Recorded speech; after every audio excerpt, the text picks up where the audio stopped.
hermanos, es bien grato para nosotros esta misericordia que nos ha permitido nuestro Señor Jesucristo de ir avanzando en este estudio de la carta de Tito. Y bueno, mis hermanos, qué gran gozo que ya hemos podido avanzar una gran parte de la carta.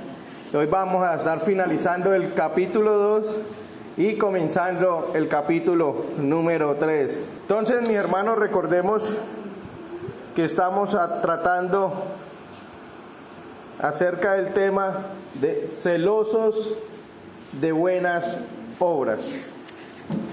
Entonces, mis hermanos, les invito que abran sus Biblias en el capítulo número 2 de Tito, en el versículo 15, y vamos a estar leyendo hasta el versículo 3 del capítulo número 3.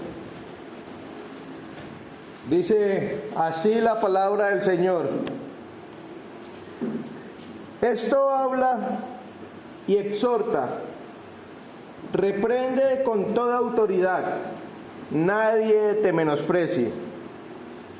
Dice el capítulo 3, versículo 1, recuérdales que se sujeten a los gobernantes y autoridades, que obedezcan, que estén dispuestos a toda buena obra, que a nadie difamen, que no sean pendencieros, sino amables, mostrando mansedumbre para con todos los hombres.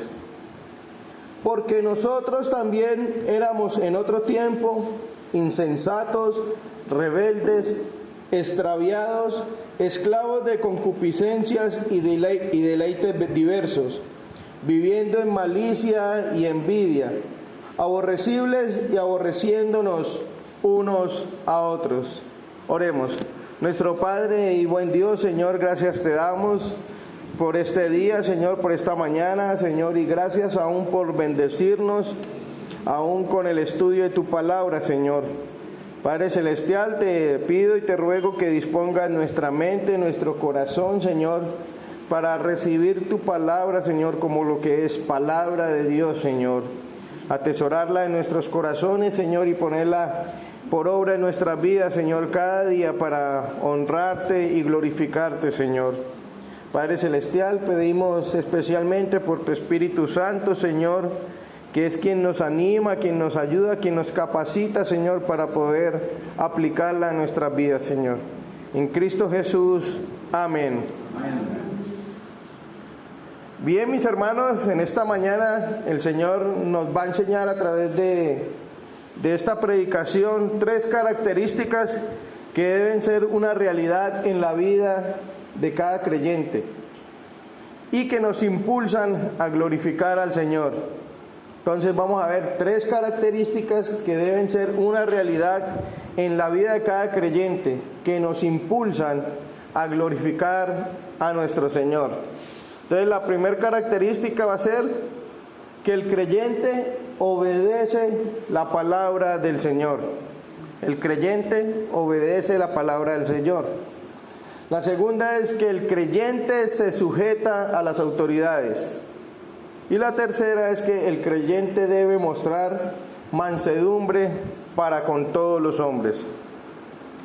Entonces vemos que en el inicio del capítulo 2, Pablo le está diciendo que debía hablar todo lo que tiene que ver con la sana doctrina. Él debía instruir, exhortar a toda la iglesia a vivir de tal manera que adornaran el evangelio en el cual habían creído. Él le dice que hable a los ancianos, que hable a las ancianas, que hable a las mujeres más jóvenes, que hable a los hombres jóvenes y que hable también a los siervos, que en todo lo que como creyentes hicieran debían vivir adornando la sana doctrina. Y pues también les dice que la única forma en que pueden adornar esta sana doctrina es viviendo una vida en santidad. Ahora, Pablo le indica en el versículo 11 del capítulo 2 que esto sí es posible vivirlo, debido a que la gracia de Dios se ha manifestado en Cristo. en la vida de cada uno de los creyentes, primeramente para la salvación, pero también esta misma gracia es la que nos está capacitando constantemente para vivir de tal manera que adornemos esa sana doctrina. Es la misma gracia del Señor que nos salvó, la que nos capacita para que vivamos glorificando al Señor. Sin embargo, Pablo sigue diciendo, le sigue escribiendo a Tito acerca de cómo los creyentes debían comportarse, no solamente en la iglesia, sino también en medio de la sociedad en la que vivían, en el contexto de Tito, que era en la isla de Creta, pero también esto está aplicando para nosotros. Entonces, por esta razón, hermanos, en esta mañana estaremos aprendiendo estas 3 características que deben ser una realidad en cada una de nuestras vidas, para que glorifiquemos al Señor. Entonces, la primera es, el creyente obedece a la palabra del Señor. Entonces, hermanos, miremos el versículo 15 del segundo capítulo y veamos la primera característica que debe ser una realidad en nuestras vidas, y es obedecer la palabra de Dios. Dice así: esto habla, exhorta y reprende con toda autoridad, nadie te menosprecie. Entonces a Tito se le exhorta para que él hable conforme a todo lo que ha escuchado, para que hable conforme a todo lo que Pablo le ha instruido. Y es algo interesante, hermanos, mirar, si miramos con detenimiento, cómo comienza el capítulo 2. El capítulo 2 inicia diciendo, pero tú habla lo que está de acuerdo con la sana doctrina, y termina prácticamente de la misma manera. Ahora, estas son las mismas palabras que Pablo le escribe a otro hijo espiritual, y este es Timoteo. Vea lo que le dice en 1 Timoteo 4, 11 y 12. Dice así la palabra del Señor: esto manda y enseña. Ninguno tenga en poco tu juventud, sino sé ejemplo de los creyentes en palabra, conducta, amor, espíritu, fe y pureza. Y ahora en la segunda carta le vuelve a repetir lo mismo. Dice: te encarezco delante de Dios y del Señor Jesucristo, que juzgará a los vivos y a los muertos en su manifestación y en su reino, que prediques la palabra, que instes a tiempo y fuera de tiempo, redarguye, reprende y exhorta con toda paciencia y doctrina.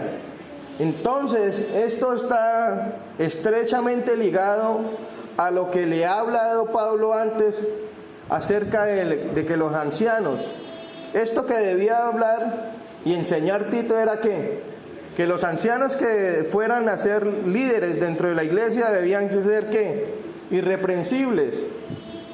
Le está diciendo que los miembros de la iglesia también tienen que ser prudentes, y que aún Tito mismo debía ser ejemplo en todo. Y también esto está ligado con lo que va a seguir diciendo en el capítulo 3. Entonces lo que le estaba diciendo Pablo a Tito era un mandamiento continuo, era algo que Tito debía hacer diariamente, continuamente. ¿Y qué era lo que Tito tenía que hacer? Era enseñar, reprender, exhortar y ser ejemplo de una manera constante. Entonces, además de la enseñanza, Tito debía exhortar a los creyentes. Y es bastante importante e interesante apreciar el incremento de los mandatos que está haciendo Pablo. Primeramente le dice que él debía predicar, luego con la exhortación debía mover a los creyentes hacia la práctica de las virtudes, exhortándolos, y luego dice que debía reprender a aquellos hermanos que fueran obstinados. Y todas estas cosas que Pablo le dice a Tito que haga están orientados de una manera positiva para el bien del pueblo de Dios.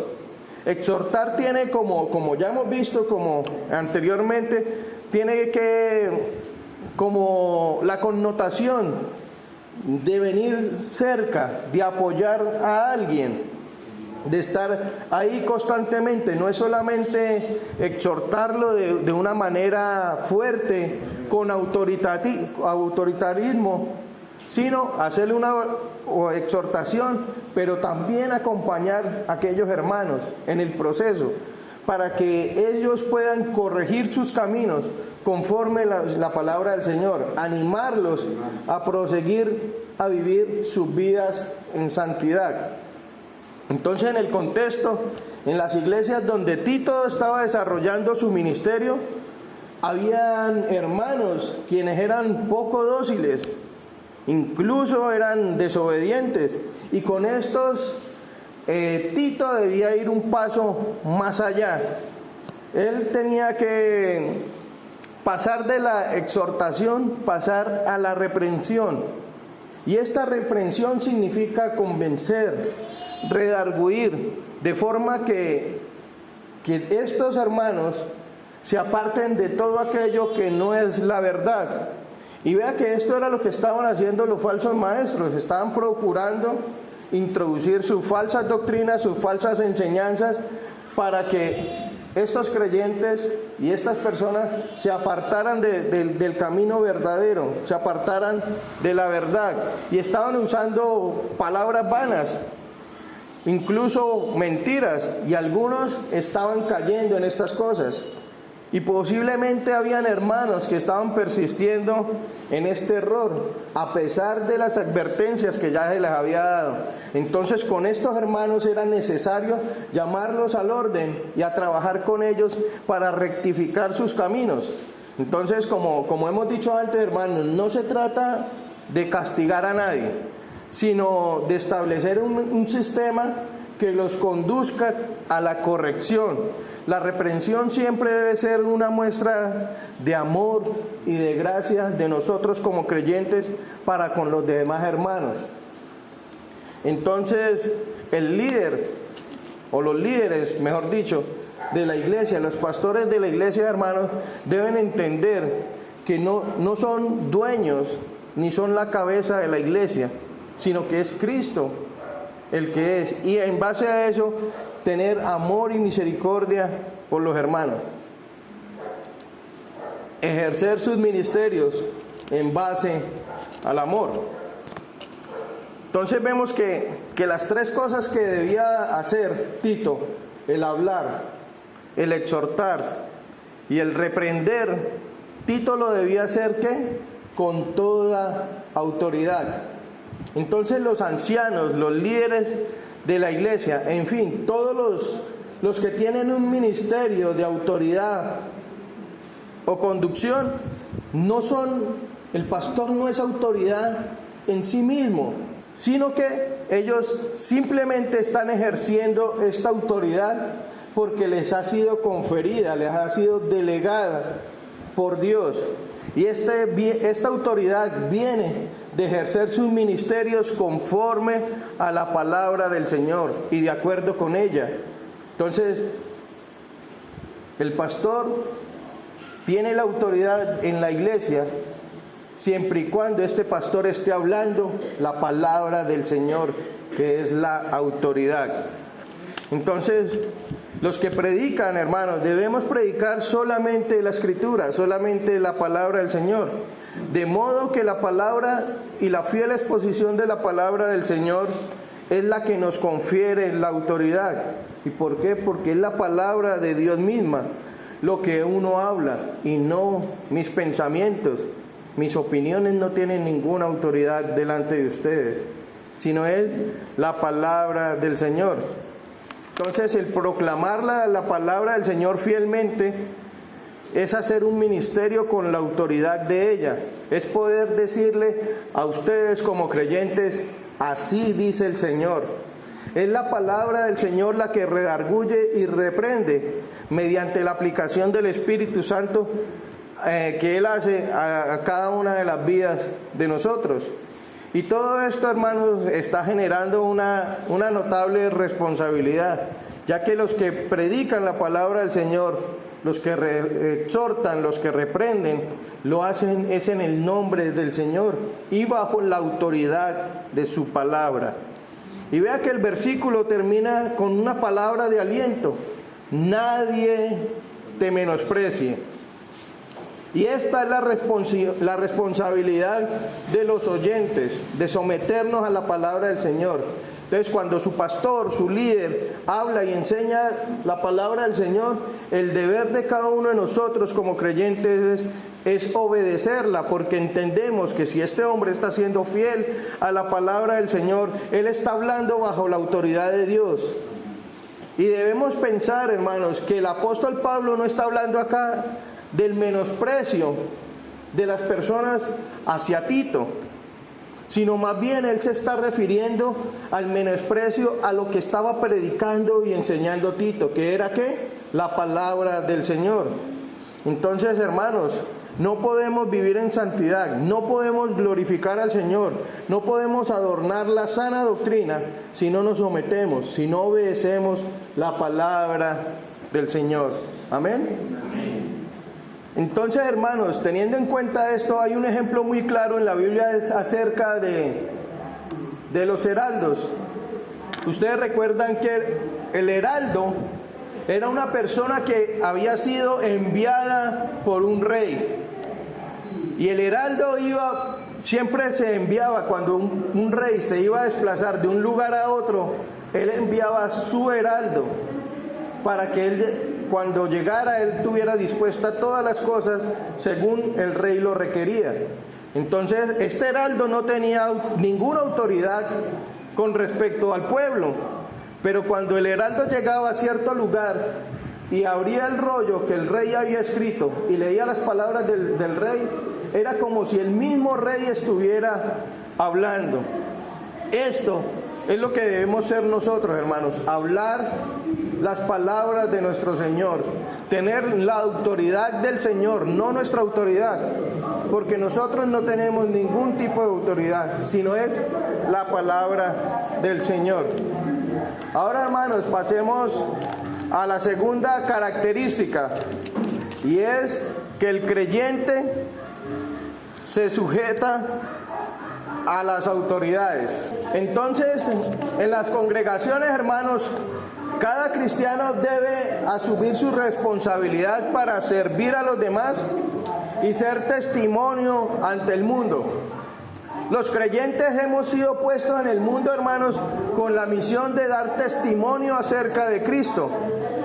Y no consiste solamente en proclamarlo como Salvador, anunciando el Evangelio de la gracia que promete salvación a todo aquel que cree, sino manifestarla de una forma visible ante el mundo, con un estilo de vida propio de quienes no solamente hablan de Cristo, sino de los que aquellos que vivimos a Cristo. Entonces, nosotros como cristianos tenemos unas obligaciones testimoniales con los gobiernos y las autoridades de nuestro país o donde nos encontremos, y por esta razón debemos sujetarnos. Y dice así el versículo, dice: recuérdales que se sujeten a los gobernantes y autoridades, que obedezcan y estén dispuestos a toda buena obra. Entonces, de una forma reiterada, el apóstol Pablo nos está llamando a nosotros los creyentes a la obediencia. La salvación que ya se nos ha dado por parte del Señor demanda que nosotros como cristianos seamos ejemplo de conducta en relación con las autoridades que gobiernan al país donde estamos, incluso en la ciudad donde vivimos habitualmente. Recuerda, hermanos, que la palabra nos enseña que nosotros somos peregrinos en este mundo. Nosotros estamos de paso, porque la palabra nos enseña que nosotros no somos ciudadanos de este mundo, sino somos ciudadanos ¿de dónde? Del cielo. Pero, hermanos, mientras estamos de paso por este mundo, estamos sujetos a las leyes de esta tierra y las debemos respetar a nuestro paso. como testimonio de nuestra condición espiritual que nos hace hijos de obediencia. Entonces las leyes humanas han de ser obedecidas por nosotros, los cristianos, y debemos respetar a las autoridades. Y esto debe ser parte de nuestra ética personal. Y la razón de esto es que la autoridad es de Dios y Él la ha delegado a sus gobernantes. Perdón.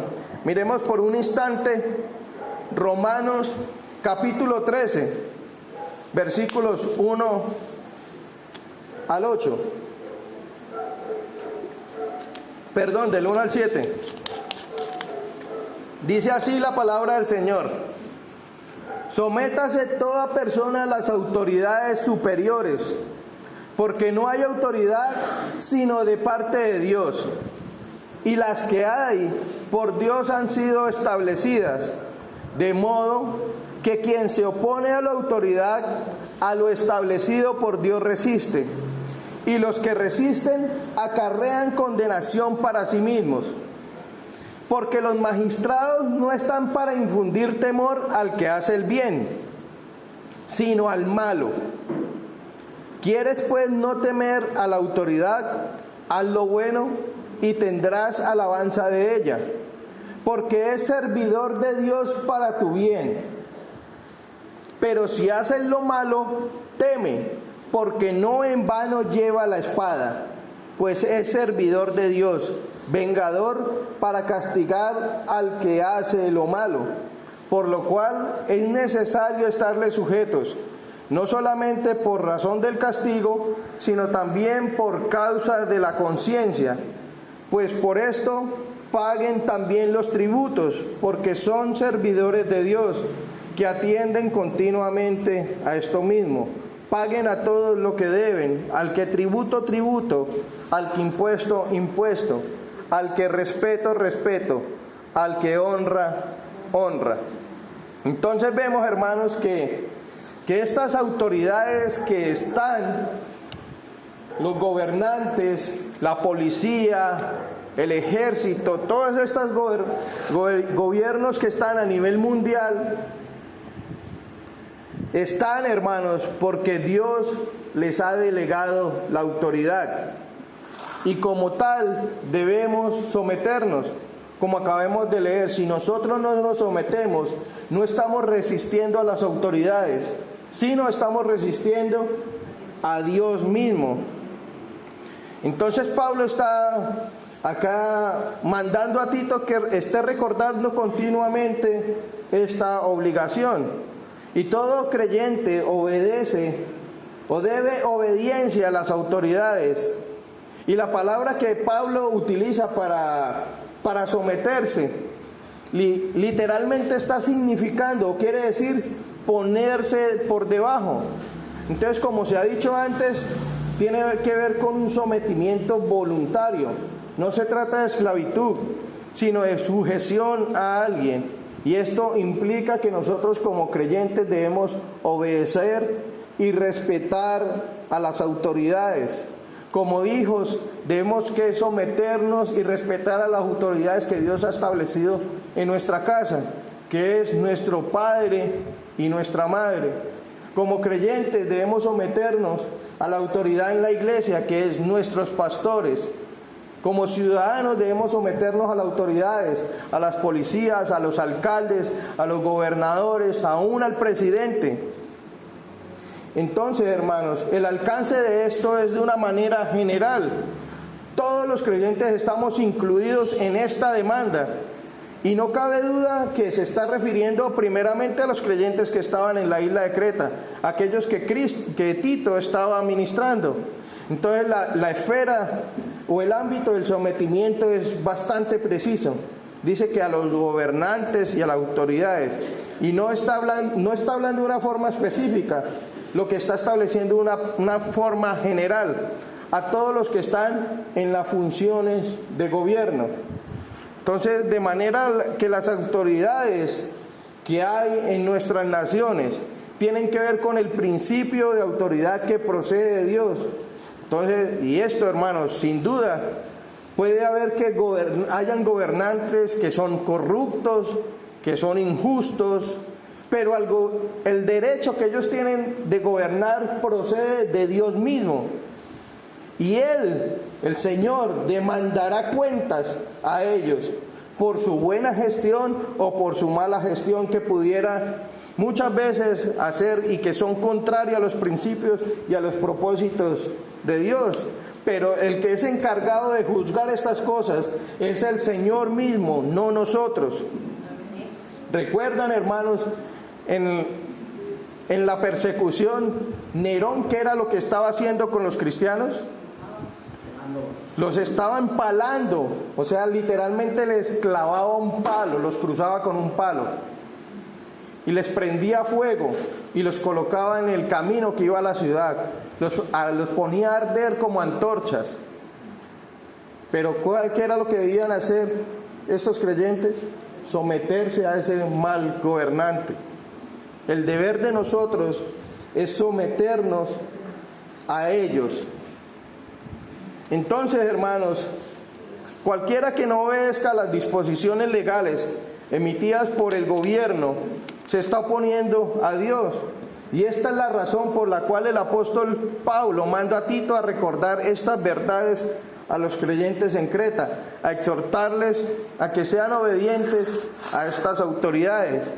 Pero si miramos el Nuevo Testamento, mis hermanos, Pablo va mucho más allá. Mire lo que dicen en Timoteo, capítulo 2, primera carta de Timoteo, capítulo 2.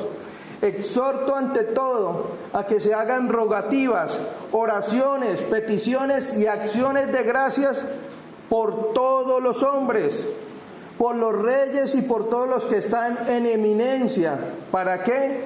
Para que vivamos quieta y reposadamente en toda piedad y honestidad. Ahora da la razón, porque esto es bueno y agradable delante de Dios nuestro Salvador, el cual quiere que todos los hombres sean salvos y vengan al conocimiento de la verdad. Entonces, no solamente es someternos, sino también orar por ellos. Si son malos gobernantes, orar porque el Señor les permita a ellos recapacitar de sus malos caminos. Si ellos están gobernando mal, para que el Señor les dé sabiduría y entendimiento cómo deben hacerlo de la manera correcta. Debemos someternos a ellos, así sean malos, así no estemos de acuerdo. Esto es un principio que enseña la palabra del Señor. ¿Cuántos creyentes no han blasfemado este gobierno que tenemos? Es que Petro es un hijo del diablo. Es que ¿por qué no hacen de esta forma? Somos rebeldes, somos desobedientes y hacemos todo lo contrario de lo que enseña la palabra del Señor. Debemos orar constantemente por estos gobernantes, así no nos gusten, pero son los que el Señor nos ha permitido tener. Debemos cada día someternos a estas autoridades. Debemos ser celosos de buenas obras, obedeciendo a estos mandatarios. Ahora, dice que debemos tener disposición a las buenas obras. Entonces, en el contexto inmediato para obrar correctamente en medio de la sociedad es expresar la obediencia a los gobernantes. Un obrar correcto supone un buen testimonio que adorna la sana doctrina. Y esto no es una acción consecuente con un mandato que está impuesto, sino que esta obediencia que produce en nosotros un buen testimonio debe ser la disposición interior de nosotros, que hace que nosotros los creyentes nos mantengamos respetuosos y colaboremos obrando bien delante de las autoridades. ¿Recuerdan en Pablo, en la carta a los romanos? Él dice que si nosotros queremos vivir sin temor, ¿qué debemos hacer? Debemos obedecer a las autoridades. Entonces, debemos practicar la obediencia, debemos practicar el buen obrar. Y la disposición del buen obrar también es correcto a causa de nuestra conciencia. Y este estilo de vida debe reflejar también el pago de nuestras obligaciones. Esto es los tributos, o sea, los impuestos por las leyes de la nación. Cuando nosotros como cristianos obramos bien, Dios es glorificado y alabado por quienes nos están observando. Nuestra vida constantemente está siendo observada.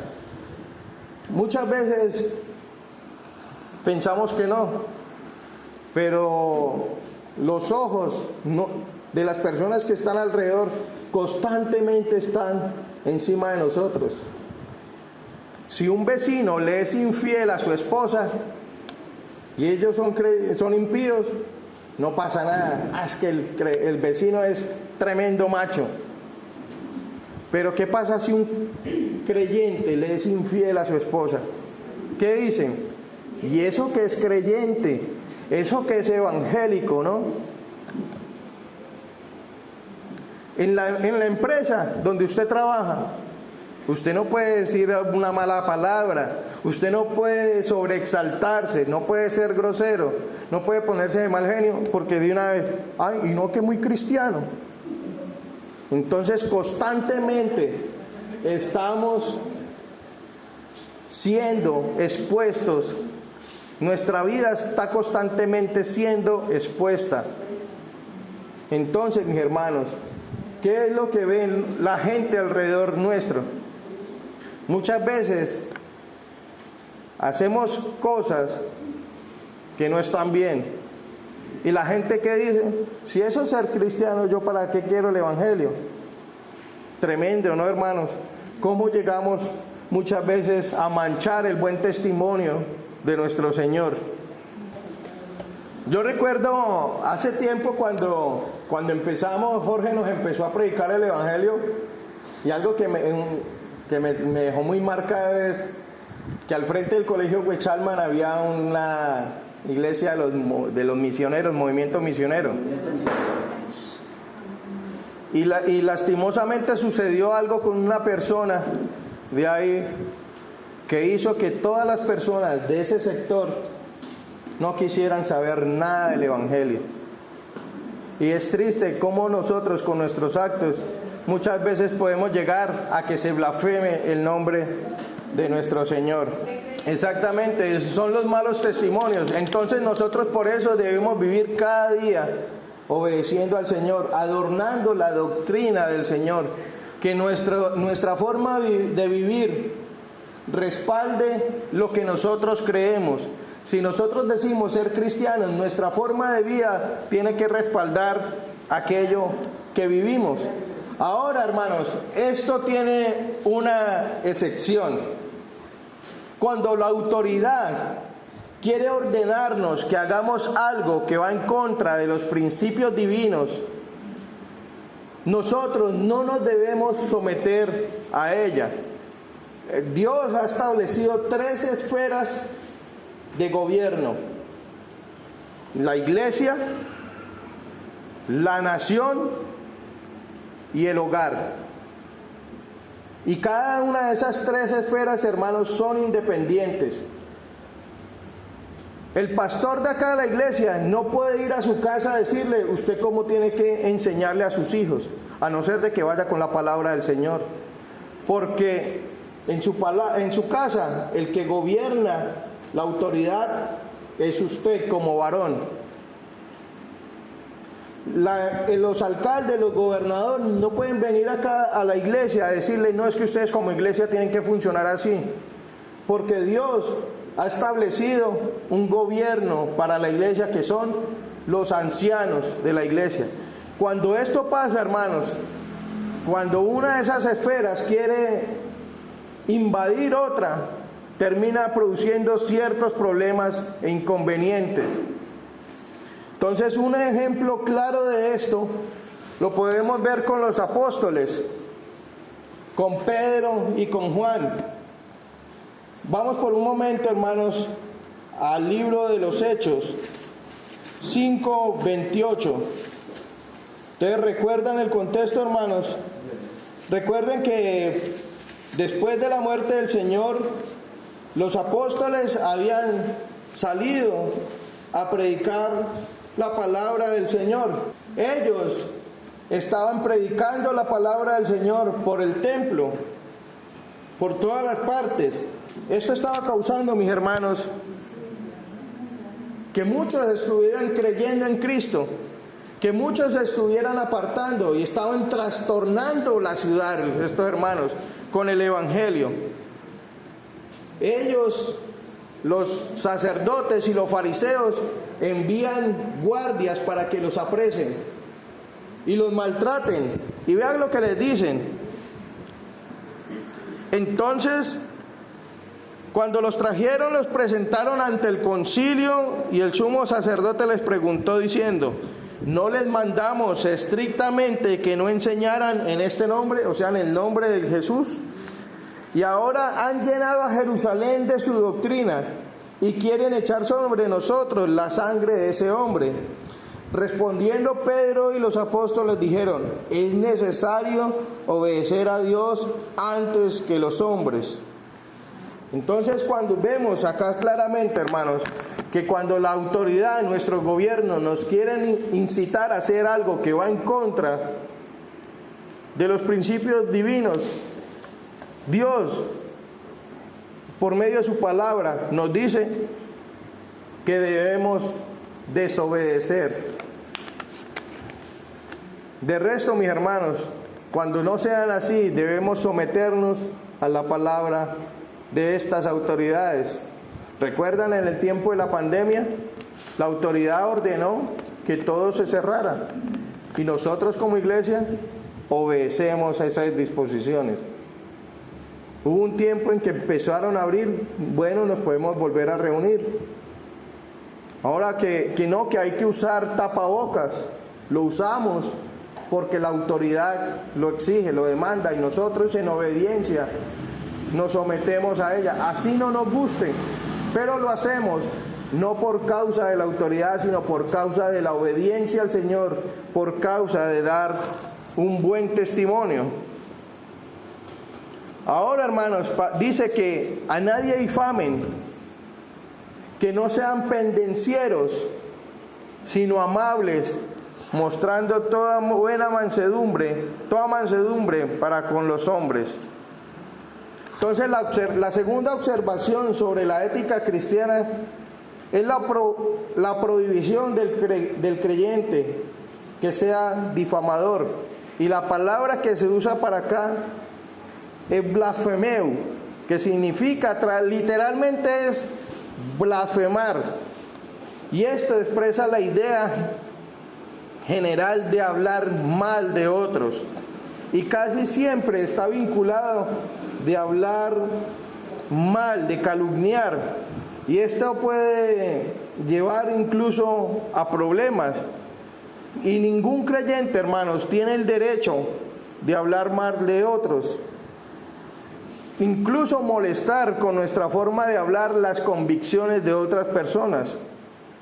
Si nosotros queremos hablar de los errores de otras personas, únicamente lo podemos hacer predicándoles a Cristo, predicando la palabra del Señor.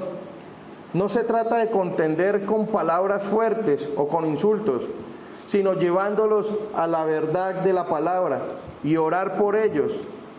No debería salir de los labios de un creyente un lenguaje ofensivo para con los demás. Incluso muchas veces llegamos a chismear entre las personas y terminamos ¿qué? Hablando mal de los demás. Y es tan fácil, hermanos, llegar a caer en estas cosas. Y vea que la palabra es clara, donde dice que no debemos blasfemar de los demás. Ahora, otro aspecto que no puede ser nuestro estilo de vida es que no debemos ser pendencieros. Y esto quiere decir caer en peleas o amigos de contienda o amigos de la lucha. Y en este sentido se trata de quien no es pendenciero. Entonces el contexto inmediato o próximo debía entenderse como el abandono del espíritu de la discusión. Concordante a la advertencia anterior, en una sociedad donde las discusiones por aspectos personales y especialmente por asuntos religiosos eran comunes, los creyentes debían abandonar involucrarse en este tipo de contiendas. ¿Se recuerdan cómo eran los cretenses? Exactamente, hermanos. Y esto era algo con lo que aún lucho, hermanos. Vea que en donde yo vivo sucede algo bastante particular. Y es que hay muchos jóvenes que consumen marihuana todo el día, al frente de mi casa. Y ya se pueden imaginar cómo es este olor. Y para mí es algo bastante incómodo. Y no por causa mía, por causa de la niña y de mi esposa. Y yo al principio todos los días salía a decirles, vayan a fumar a otro lado, vayan a fumar. Incluso me contestaban mal y yo terminaba discutiendo hasta el punto que me estaba dejando provocar. Incluso yo le decía a mi esposa, un día esto voy a salir agarrado con uno de ellos, pero que veo la palabra del Señor, no debo discutir. Así me fastidie, tengo que soportarlos, tengo que orar por ellos, tengo que predicarles el Evangelio. Y si yo constantemente estoy peleando con ellos, ¿ustedes creen que ellos me van a querer escuchar? No. Y es algo, hermanos, que nosotros como creyentes debemos alejarnos de esto. Incluso tener contiendas, incluso con personas que no piensan como nosotros. Si llega un testigo de Jehová, terminamos agarrados. No, es que usted no cree, es que esto está mal. En vez de tener un corazón amable para con ellos, exponerle la palabra del Señor fielmente. Incluso Pablo le dice a Tito más adelante, no contiendas con asuntos con respecto a la ley, porque son sin provecho, son infructuosos. Entonces nosotros como creyentes debemos abandonar estas cosas. Y esto, hermanos, nos lleva inmediatamente a la última característica. Y es que el creyente debe mostrar mansedumbre para con todos. Entonces vemos que el apóstol está pasando de lo que no debemos ser o hacer con lo que sí debemos hacer o procurar. Entonces los mandatos negativos a no ser difamadores o calumniadores ahora pasan o son trasladados a otros dos aspectos positivos. Debemos ser amables, y el adjetivo se traduce de varias maneras, pero lo más consonante con el propósito del texto es ser compasivo, tener compasión con las personas. Y esto, hermanos, no debe entenderse como ser tolerante o ser débil en relación con los vicios, con las pasiones o con las acciones pecaminosas en general. Se trata de ser benigno, de ser comprensivo con la debilidad ajena.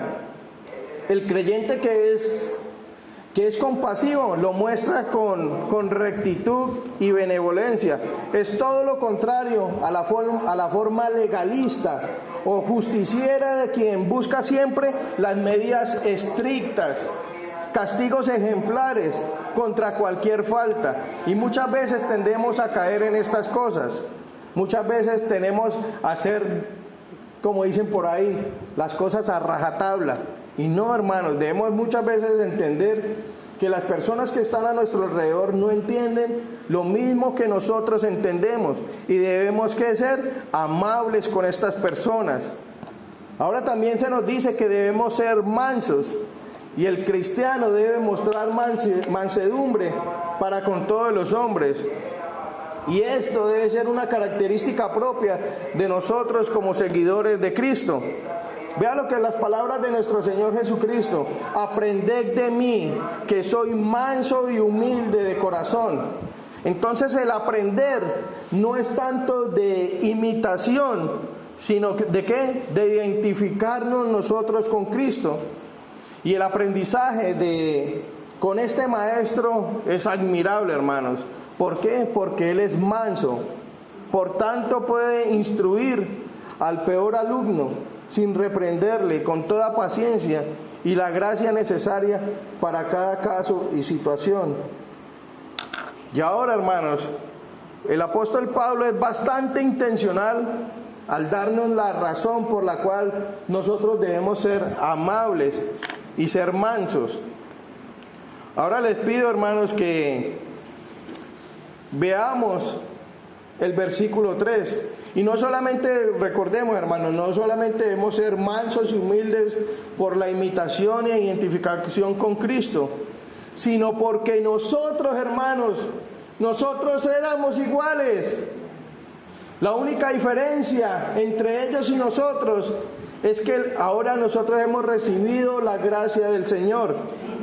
Vea lo que dice: porque nosotros también éramos en otro tiempo, ¿cómo éramos? Insensatos, rebeldes, extraviados, esclavos de concupiscencias y deleites diversos, viviendo en malicia y en envidia, aborrecibles y aborreciéndonos unos a otros.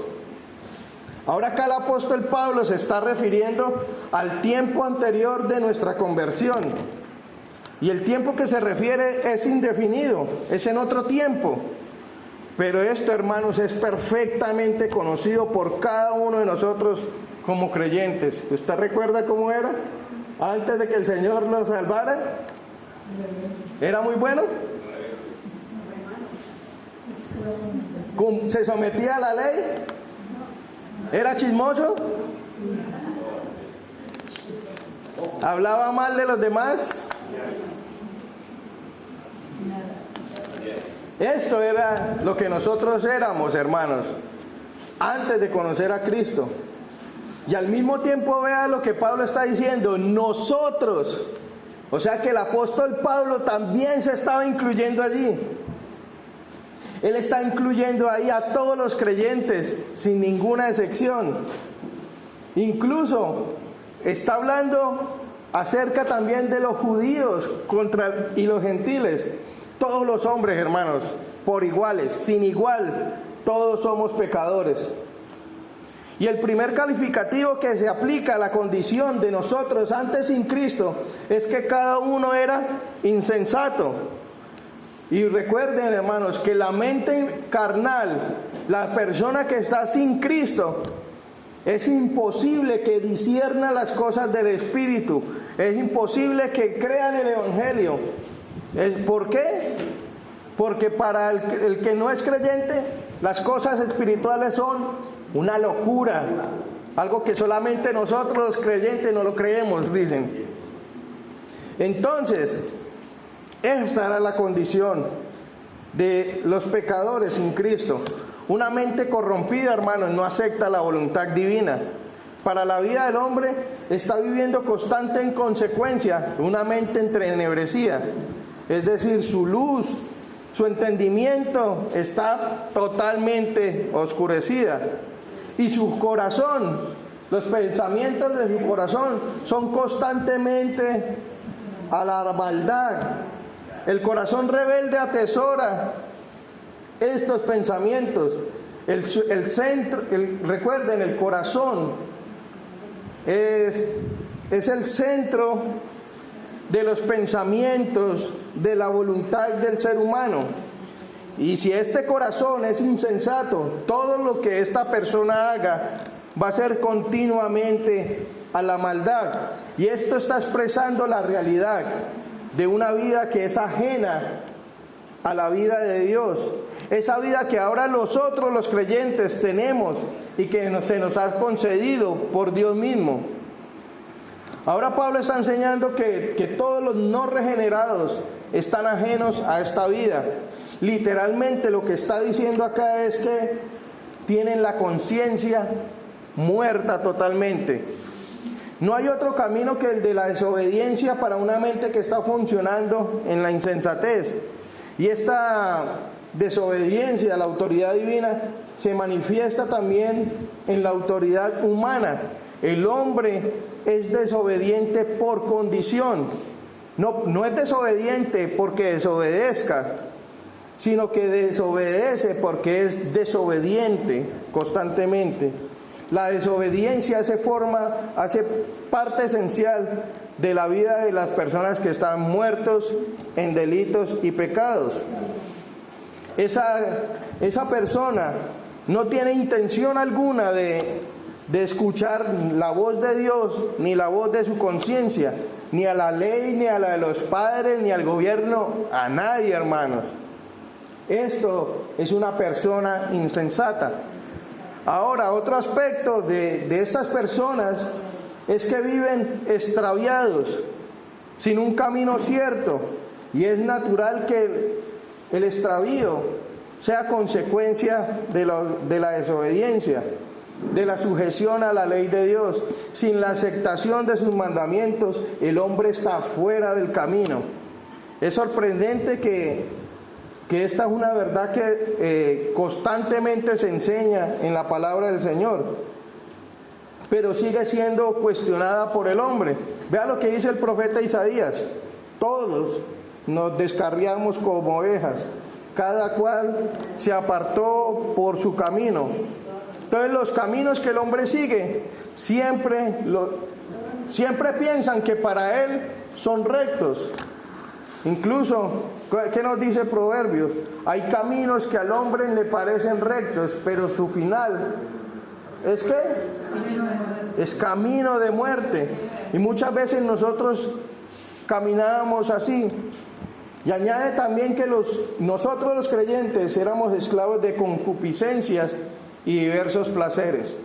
Los malos deseos eran lo que nos dominaban a nosotros, era lo que nos dominaba nuestras vidas, nuestras conductas. Y ahora que somos creyentes, Dios nos ha liberado de todas estas cosas, de todas estas pasiones pecaminosas. Entonces ya no somos esclavos de estas cosas. Dice el apóstol Pablo que estos placeres ilícitos que todos nosotros practicábamos nos llevaban a la malicia. Y no es que simplemente fuéramos malos, sino que hacíamos maldades y nos gozábamos en estas cosas. Y no podía ser diferente, porque nuestra disposición en ese tiempo era constantemente la perversidad, porque éramos perversos. Ahora también menciona la envidia y el resentimiento. Y esto tiene que ver con no tener lo que otros tienen. Y esta condición pecaminosa genera odio en nosotros. ¿Por qué? Porque nosotros constantemente estamos deseando las cosas. Muchas veces, y esta envidia termina en el deseo de querer matar a las personas, de querer desaparecer a las personas.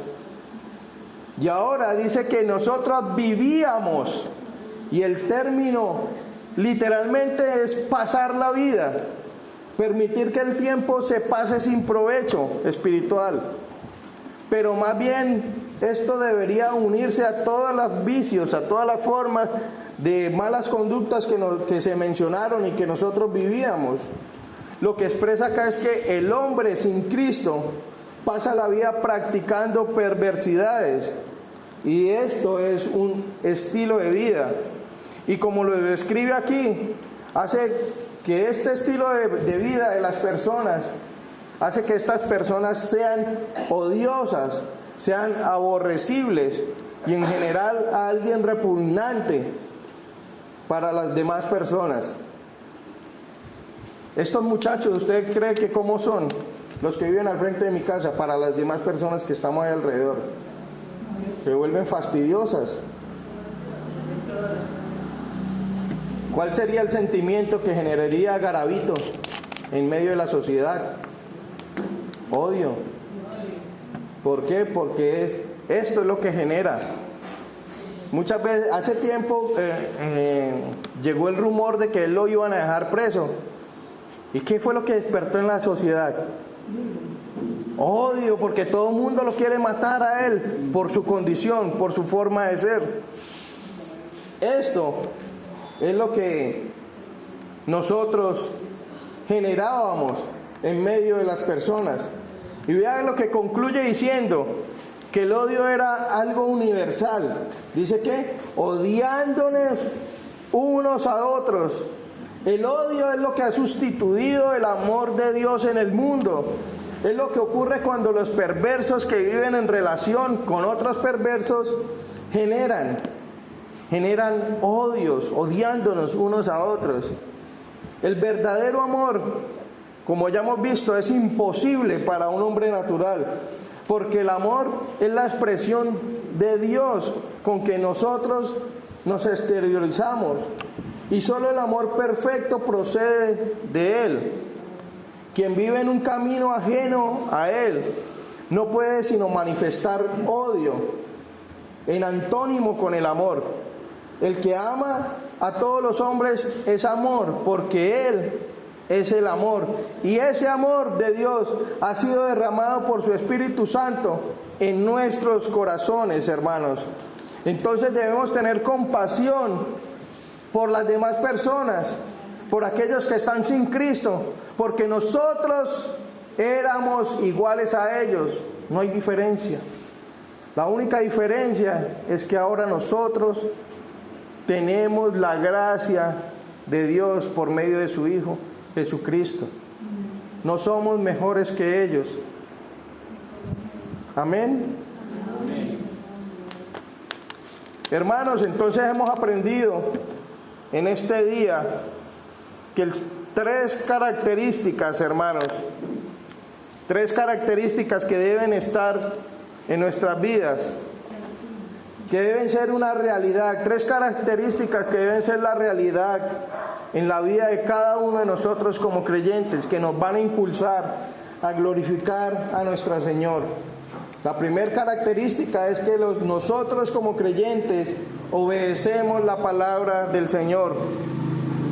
La segunda característica es que nosotros como creyentes nos sujetamos a las autoridades. Y la tercera característica, mis hermanos, es que el creyente debe mostrar o debemos mostrar mansedumbre para con todos los hombres.